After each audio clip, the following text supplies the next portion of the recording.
my understanding is that a Cessna 208B, which is known as an air caravan, owned and operated by Bering Air, which is quite a substantial local regional airline, uh, disappeared from flight screens at about 4 p.m. on Thursday.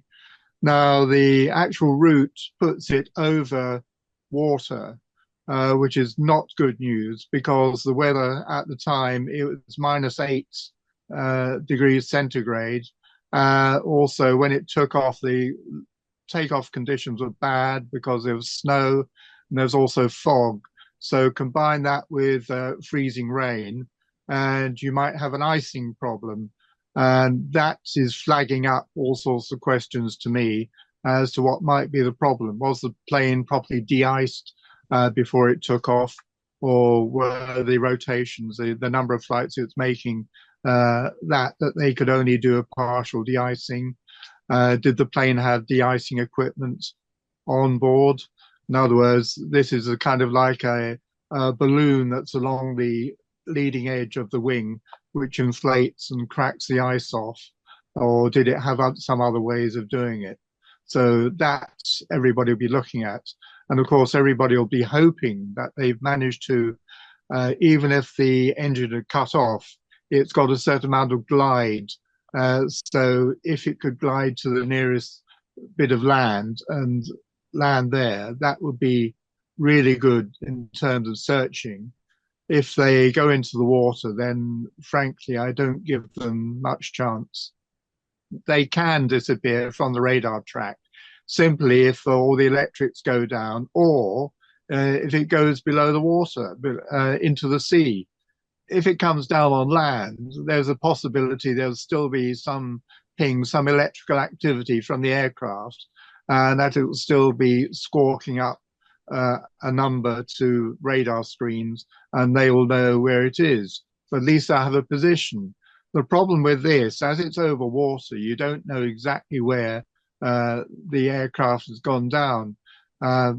They will start a grid search pattern. In fact, they've started already, the US Coast Guard. And so they will now try and locate the black box, which of course is painted orange, which is on board. I think it's a combined unit on that particular one. Normally there are two. I think that one has a combined one. I'll have to check that. But if they can pick that up, because the box will be emitting an audio signal. So if they can pick the pinger up, then we can take it from there. But we're still hoping. It's still a search and rescue operation. It is not a recovery operation yet. So they're hoping they're going to find people alive. And by that, I mean, they're hoping that it actually managed to glide onto land somewhere and come down and possibly taken out all the electrics, all the comms, and they haven't been able to get hold of it yet. So that I would imagine, this is pure speculation on my part, is what is happening at the moment. The local fire chief has actually put out a warning to people who, to the public who want to join the search. He is saying that really it is far too dangerous, and that gives you an indication of what they're up against. So they will have specialist equipment, specialist survival suits, and all the kit needed for that particular region. So they're well prepared for it. It's just a question of actually locating either a plane or debris. So that is where we're at the moment. They've got an approximation where it came down, but as I say, their normal method is then to send out boats and aircraft. The USAF are up there as well, and they'll start a grid search pattern. So it's like a checkerboard, and they mark off each square once they've done it. And also they'll be looking for debris, and they'll also be looking for fuel slicks, the petrol type, the aviation fuel will come to the surface, and it will color the surface. So that will be happening. We don't know what de-icing kit that particular aircraft had on board. So if it did actually have de-icing capability on board, then of course, then they would have taken off without fully de-icing the aircraft. or a visual. The pilot always goes around the aircraft before he takes control of it and makes a visual inspection of everything. And if the pilot, and these are experienced bush pilots, if you like, because it's pretty rough terrain up there, they will take a professional view as to whether the plane can go up or whether to call in the full de-icing rig.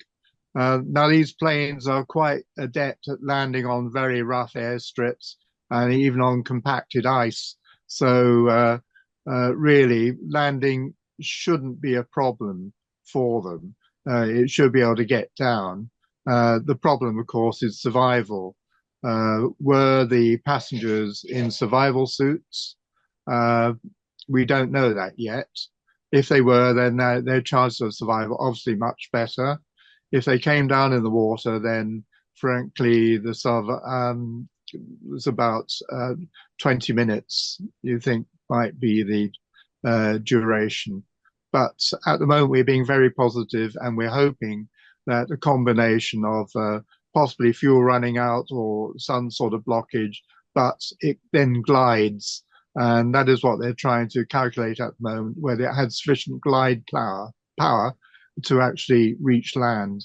And then they can might have crash landed, but hopefully they all got off. It's got a 3 hour duration before it needs to refuel, and it can take 10 passengers, so it wasn't fully laden as such. That's with their luggage. So it's a bit of a workhorse, this particular type, so it's well liked in the region. So we don't have any problems with that.